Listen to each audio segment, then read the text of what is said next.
All right, without further ado, I'd like to introduce Dr. Michael Farris. Thank you, Steve. Thank you for all being here. I noticed that more of you are in the shadows than in the sun because you are wise about not getting too hot or getting a sunburn. But it is great to be with you here. My wife spent most of her childhood in New Jersey, up in Piscataway, if any of you know where that is. And so we have visited there, and her friends and family are still in the neighborhood. So it is good to be with you in my wife's honor, and she sends her greetings to you today. As many of you know, I was the co-founder of Convention of States. Basically, I came up with the idea, and Mark Meckler came up with the organizational skill and the resources to make it happen. And we teamed up about 11 and a half years ago, and we're now 19 states have adopted our resolution. Yesterday, the North Carolina House passed a resolution, and we are hopeful that the North Carolina Senate will find it within themselves to schedule us this year.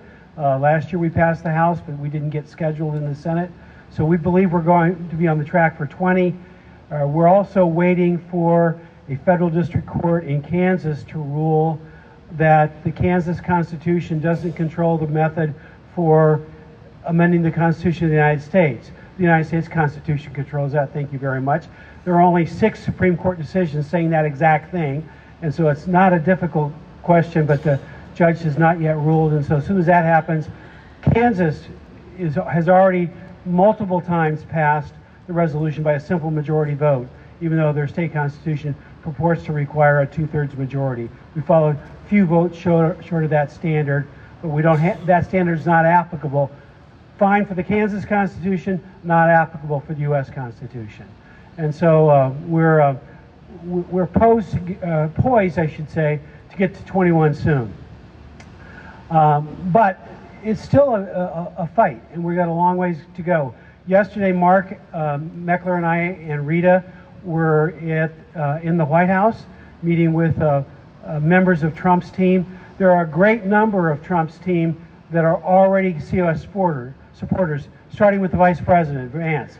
And in fact, as we were waiting, Marco Rubio, another COS supporter, came by in the hall and greeted us, and we were able to chat with him very, very briefly as he was headed to another meeting in the complex. But we met with a number of people and have urged them that the President become involved in supporting our application in the process. And the reason that we did that, and the case that we made to him, is something that should be near and dear to all of our hearts. In fact, our day yesterday started at the Department of Education, where I am glad to report to you we walked a long way without seeing anybody for a long time. We finally got to a conference room where there were a few people, but the people that we met with were the leadership, all committed to making that the last gasp of the U.S. Department of Education. My suggestion to him is we turn the building into condos. It would make a really nice location for some condominiums. So, but what we don't want is President Trump to successfully dismantle the Department of Education, only to turn around when somebody else comes in down the road later and reinstates it with a vengeance. And so the way we can make this achievement of the Trump administration permanent is to put it into the Constitution of the United States through the Article 5 process that we already have well down the road to 19 states, 19 and a half if you want to count North Carolina. And so the Trump team understood that message, and we are hopeful that we're going to get some support there. And if we do, we believe that we will get another group of states to join us very quickly, states that are overwhelmingly Republican, but have unfortunately believed people who tell lies about the Constitution, tell lies about the process. In fact, they're mainly the John Birch Society, which really, I don't know why we want to celebrate wooden toilets. Oh no, wait, that's the Birch John Society. I get them mixed up. But the John Birch Society actually defies the history of the John Birch Society. The first and second president of the John Birch Society. The second president was actually a friend of mine. And he was Congressman Larry McDonald, a Democrat from Georgia. And his son and I worked together on projects.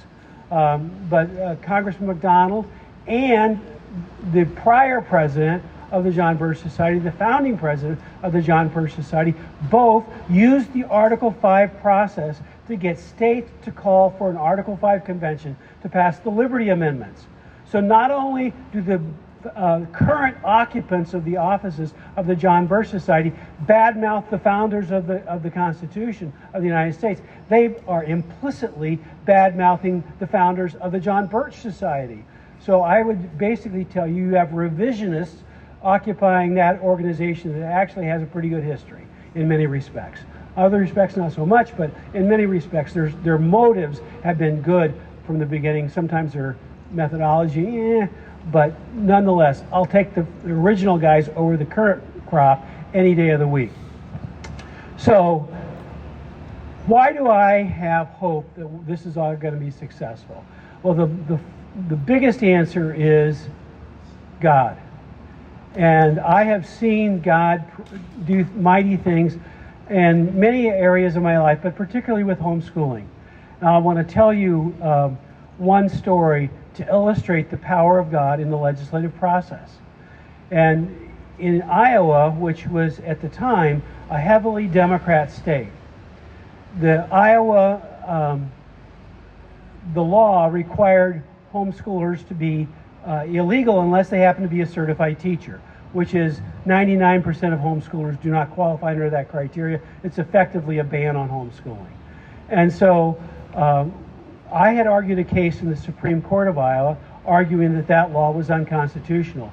The court basically wanted to duck the constitutional issue, largely because, in my opinion, because they thought I was right, but they didn't have the guts to go that far. And instead, they came up with a clever and actually pretty successful counter move. And they said, we see that this case was filed in September.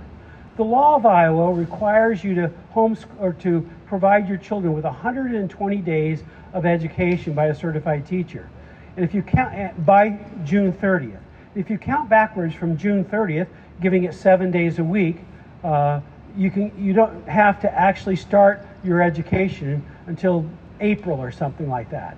And so this prosecution filed in September was premature. We dismissed the case as being prematurely filed. Now, it was a technicality, but it actually worked pretty well, because from then on, when a prosecutor would try to say something, we'd say, well, you got to wait until April. And when we get to April or May, we say, come on, the school year is almost over, leave them alone, forget this. And so as a practical matter, it made homeschooling legal in Iowa, just in a functional sense. The teachers union didn't like that. And so they got a bill through the legislature to make homeschooling no longer a crime where we had these procedural rights. It was a misdemeanor, but it was a crime. And they changed it to a form of child abuse. They named the bill the China Bill, after their favorite country, apparently. China stood for Child in Need of Assistance, and also communism. But the Child in Need of Assistance bill passed through one house, and in a slightly different version passed through the second house. And as most of you know, that doesn't make a law. You have to have a law only when both houses pass the same version of the law in question. And so they ran out of time that legislative session to get that all done, but the bill, under the normal rules, carried over to the second year of the two-year term. And so at the beginning of the next term, they held a conference committee, settled on a version that synthesized the two versions together, and they quickly passed through the Iowa House in this new synthesized version. It had to get through the Senate, and under the constitutional rules, they call it a constitutional majority in Iowa. You have to have an actual majority, 26 votes, not a majority of those present, but 26 actual votes. And so we had done a whip count on, we lobbied against it, and the vote was against us by our own advance count. We were going to lose 26 to 24. Very close, but we were going to lose. And I was there, and on the morning of the vote, a senator came off the floor and said to us, "I can't sleep at night. My conscience is bothering me about this bill. Do you have a homeschooling family from my own district that I can talk to about this?" And we got him on the phone with a family from his district. They happened to share some background, some historical family kind of background. And he went back on the floor and made a speech for homeschool freedom and said he was going to vote in our behalf. And we thought we had it because we know it was 25-25, but somebody who knew the system pretty well said, no, no, no. The lieutenant governor, who was a Democrat and an open supporter of the teachers union, was going to now cast the 26th vote, and that counted. So if they could get 26 votes counting the lieutenant governor, it still counted. So we were very excited and then very disappointed. They took the vote, and sure enough, 25 votes for it, and they took the vote, and it was 24 votes against the bill. One of our strongest supporters just simply wasn't there. And under their normal routine, it wasn't in the law or anything, but their normal routine is they give about 5 minutes and then they close the vote. And we would have won because they didn't get 26 votes. And they weren't going to do that.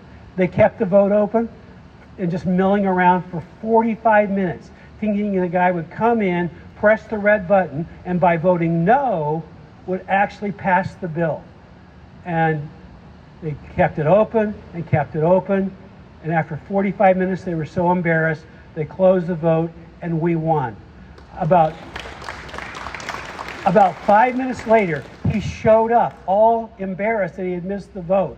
He had been downtown listening to a speech by Newt Gingrich, and he lost track of the time. We sent bouquets to Newt Gingrich for doing that. We weren't smart enough to realize that we could win by sending one of our guys on a vacation. But it worked. God knew that, and God delivered the day. And I saw that day in, day out, in courts, in legislatures, in so many ways that I tell you, first and foremost, when you are standing for what's right, you will see God come to fight for his people. Now, why do I say that the Convention of States reaches that level of criteria? It's a little more direct when people are trying to give their kids a godly education, and they're saying, you know, you can see why that connects to God-centered principles. But we're trying to get fiscal restraints and term limits and reductions in power of the federal government. Why is that a God-centered issue? Well, it's really pretty easy once you take about a 40,000-foot look at it. There are four groups, if you want to boil it down in Washington. One group says government is God. Another group says man is God. Those are the extreme libertarian types. Say man is God. Then you have a third group that says that money is God.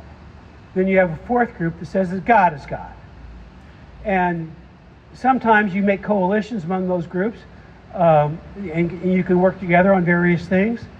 But the reality is the big crowd in Washington, D.C., generationally and certainly structurally, is the government is God crowd. Now, why do I say that they say government is God? Well, maybe they don't say that in those words, but here's what you ask to figure that out.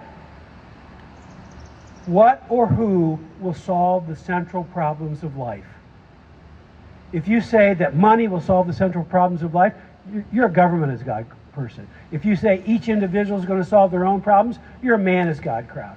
If you say the government's going to solve the problems of this country, you're a government is God people.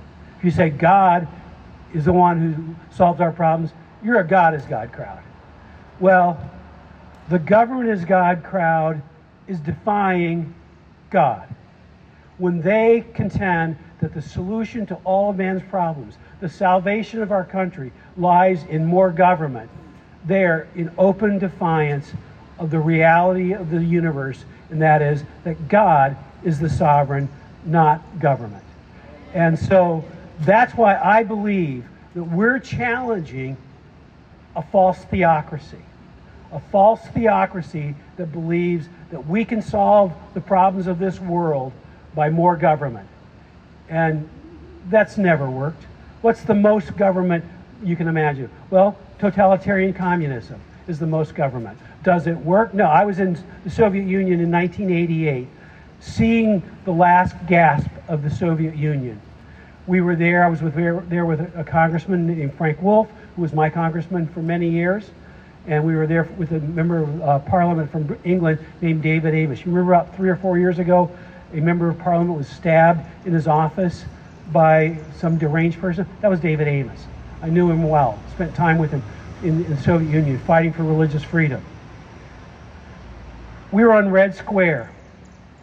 And on Red Square, there were drink machines. Now, a couple of you are almost as old as me, but most of you aren't old enough to remember this, but a couple of you are. I'm a great-grandfather, so I can say that, you know. I was a pretty good grandfather for 24 years, and then last Christmas they told me, no, you're a great-grandfather. And so I was 24 when Christy was born. Christy was 24 when Emma was born. Emma was 24 when Mitchell was born. Do the math, I'm 46. And you can, but I was in the Soviet Union in 1988, and on Red Square there were these drink machines. They were like a Coke machine in the 50s, where you had a little paper cup fall down, and then a little clump of crushed ice would fall in from one side, a little Coke syrup was squirted in from another side, and a little tube put carbonated water in, and you for a nickel, you'd get a Coke. Well, they had those same machines with a couple differences. There was no ice, there was no carbonated water, and it wasn't Coke syrup. You're getting either half-rotten apple juice or half-rotten grape juice, depending on which machine you went to. And there was no paper cup. There was a plastic cup on a chain, and people would put their coins in and drink one after another out of this. I looked at that, and I go, oh my, this is a third world country. This is what, you know, I went into their most expensive department store, which today has really impressive treasures in it. But then, if I could have taken them to the Kmart, they would have thought they had gone to the most ritzy store in the world.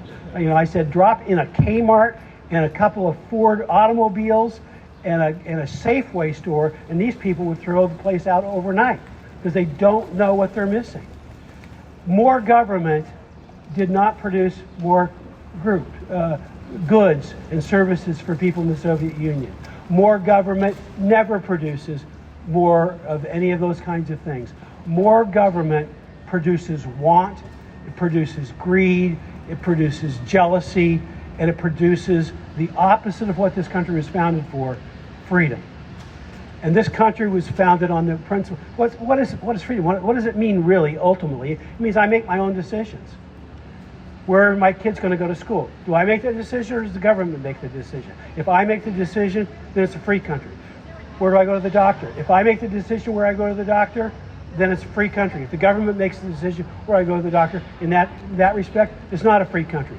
Freedom is the ability to make more of your own decisions. The more decisions you get to make, the more free the country is. The less decisions you get to make for yourself, the less free the country is. And we are moving, and have been moving for a long time, ever since Franklin Roosevelt was president. In particular, we've been on a track pretty much since that time in a more government direction. We're seeing disruption of that now with Doge. In fact, when I was in the White House office yesterday, we were in this space where there were 2 assistants and 4 offices. We were in the office right here. The office right here, as we were standing there waiting for our appointment, was Elon Musk's office. And so we were in the center of the West Wing of the White House. And what's going on with Musk and with Doge and all is a disruption that is long overdue. And, you know, we are trying to do that same thing structurally and permanently. That's what this is about. Structurally and permanently implementing the kind of changes that we're seeing are so necessary. The kind of corruption, the kind of waste, the kind of fraud, the kind of open theft of the taxpayers' money. Both, it's bad enough they steal our money, but when they steal our grandchildren's money and our great-grandchildren's money with IOUs, the moral reprehensibility reprehensible nature of that multiplies. We need to stand strong. Why do I believe that God will bless us? Because we're fighting the people that say the government's God. And I believe that this is faithfully doing what is right in His eyes. Secondly, I've seen the power of the grassroots. I started the Homeschool Legal Defense Association in 1983. It didn't get legalized overnight. It took fights and fights and more fights and states and more states. The last major battle of just the basic right to homeschool. There are still battles going on, and there are people trying to roll it back now. So just like anything else, we can never be complacent about it. But the basic right to homeschool took 25 years to fight. The last major step of that was a case that I argued in the Court of Appeals of California. Court of Appeals of California had ruled in this one family's case that homeschooling was illegal. They had been defended by a public defender in a child abuse prosecution, and another lawyer from Homeschool Legal Defense and I ghost wrote a motion for reconsideration for the lawyers that were representing the family, and then the court reopened the case to everybody's surprise and our great happiness, and then we wrote amicus briefs then, and then the court allowed me to argue the constitutional portion of the case as an amicus in the case. By the way, it's unethical for lawyers, for the parents to write amicus briefs, but the reverse is not true. Amicus can write the party's brief and it's just fine. So we did all that, and I argued that case, and the Court of Appeals of California ruled that homeschooling was legal in California, but it was not an absolute right, because some lower level judge had said that it was an absolute right, and that's what got them upset in the first place. And we said, no, it's not an absolute right, it's a fundamental right. So if you actually say you're homeschooling, you're actually abusing your kids back here in the dark and not doing what's right by your kids, you can be prosecuted for that. But you're being prosecuted for abuse, not for the fact that you want to homeschool. And so the court basically agreed with that approach and that argument. That took 25 years, folks. 25 years. Families were in hiding during that time. Families got criminal prosecutions during that time. Families paid fines. No court for any of our clients at HCLDA ever actually stopped them from homeschooling. They would pay the fine and they keep homeschooling. We say, try it again. And we come in and defend them again. I got to the point in North Dakota, I argued so many cases in the Supreme Court of North Dakota that after a while, rather than saying, Mr. Chief Justice, and may it please the court, I'd say, Steve, Fred, Larry, did you get your buck yet? How's the fishing? I didn't really do that, but it felt like that. I was there so often. But I finally decided, if they're going to treat these people like criminals, I'm going to defend them like criminals. I wouldn't let my clients take the stand. I challenged every fact, like where do they live? Prove that they live there. Prove that those kids are their kids.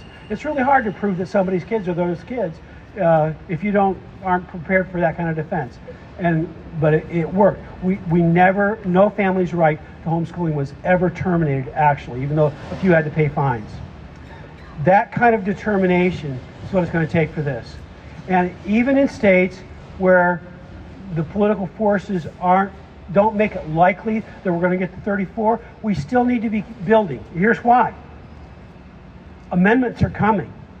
A convention is coming.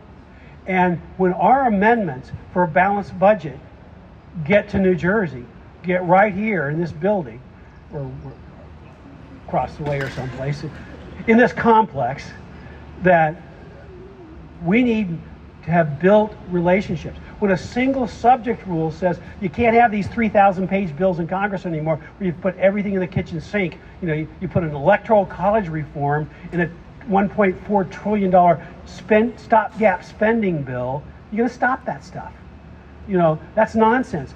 You cut so much waste, fraud, and abuse when you make them vote on each individual item. You can't get floor time for all that nonsense, much of it won't pass. So a single subject rule will be a barrier to them. requiring supermajority votes for tax increases, requiring supermajority votes for spending increases, requiring supermajority votes to ever go outside of a balanced budget, saying that 9 justices on the Supreme Court is a constitutional number, not a statutory number, so no more playing games with court packing. And so these things will be coming. Put some form of term limits, not just on federal elected officials, but on people like Dr. Fauci, so that the bureaucracy can't gain more power by simply outlasting the members of Congress. These things are coming. We will have a convention. I don't know if it's, well, I don't think it'll be in the next 2 years, but I do think it'll be in the next 4. If the Trump team comes to our aid, I think we can get to 34 before the end of the Trump term. That's our goal. That's our immediate goal right now, is before the end of the Trump term, with his help and leadership, which we don't have a guarantee of, but you know, the number of people in his administration already that are COS supporters is a good sign. And so, it just fits. President Trump likes doing stuff that nobody's ever pulled off before. And so we're doing something that nobody's ever pulled off before. His persona and the DNA of our organization are pretty much exactly the same. And so we're hopeful that with his help we can get through. He doesn't have any official role, but he has moral suasion. And in states that are listening to the John Birch Society, I think they're going to listen to President Trump more authoritatively. And so, with that hope, with that expectation, we need you to be building relationships. We need you to be building grassroots support. We need you to be building the kind of support that could help us get some of these things. And if God blesses and we see great response in the grassroots, I think even a democratically controlled legislature can do it, because really, I think that right now, if you ask most of the members of the New Jersey legislature, would you rather have making decisions here in New Jersey, or would you want the Trump people and the Republicans, Mike Johnson and company, making the decisions for you? Who do you want to make the decisions?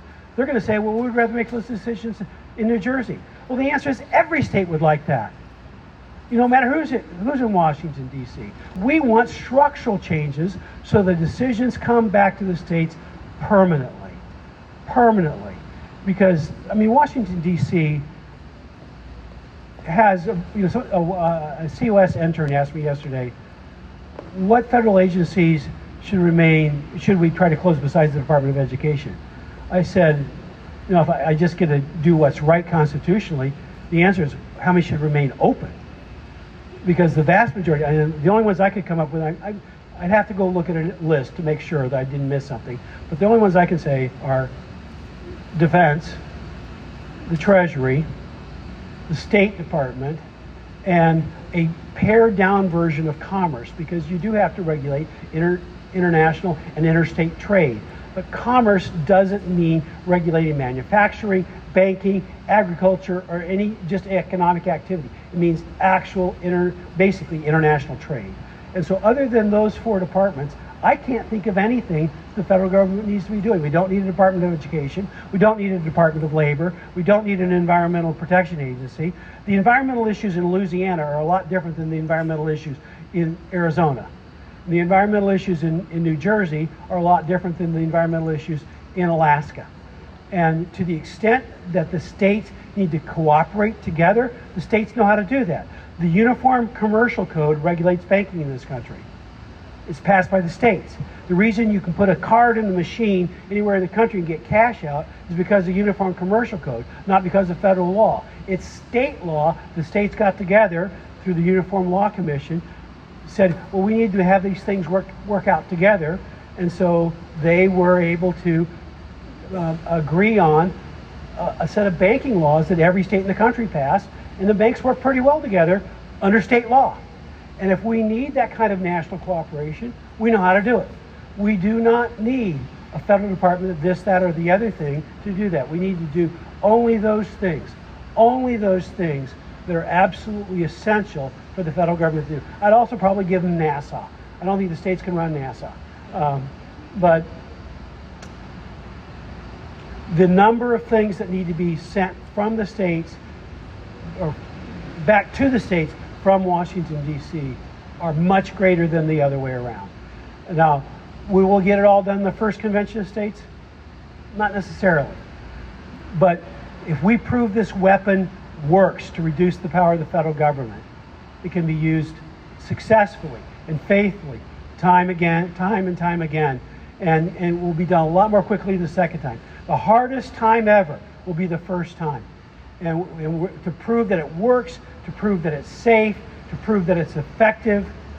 And I know that the reason and the instrument that God will use to make that happen is standing in front of me right now. And God uses people. I get the credit for the legalization of homeschooling.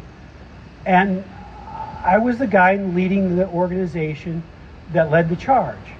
But the guy that leads the organization, that leads the charge, A, has an organization, which is a lot of people, there are a lot of people in that group, and B, there's a lot of members in that group, and then C, there's a lot of state organizations that also helped in the charge, and they had a lot of people in their organizations, and then there were just unaffiliated homeschoolers, and then there were friends of homeschooling, and there were people that were praying, and ultimately there was God. So that's the same thing anything that's worthwhile doing works. People stand up and make the speeches. People stand up and say, let's go do this. And, there's things that, they justly get thanked for taking a leadership role. But it's never alone. Never, ever, ever alone. Without people that come alongside and say, that's right, let's go do this, nothing ever gets done. And you're the people that have come along and said, you're right, let's go do this. And you are also leaders because you're getting others to come into the fight. And so you have others that are looking to you and they're coming alongside you and say, that's right, let's go do this. And that kind of momentum, that kind of grassroots leadership, that kind of grassroots momentum, that kind of grassroots wildfire is how anything worthwhile gets done. It's how this country was started. It's how anything that has ever been accomplished of any magnitude has ever been accomplished in the history of freedom. We can do this. We will do this. And you will be right at the center when we get it done. God bless you. Thank you for the invitation to be here today. I'm sorry I was late. Thank you very, very much.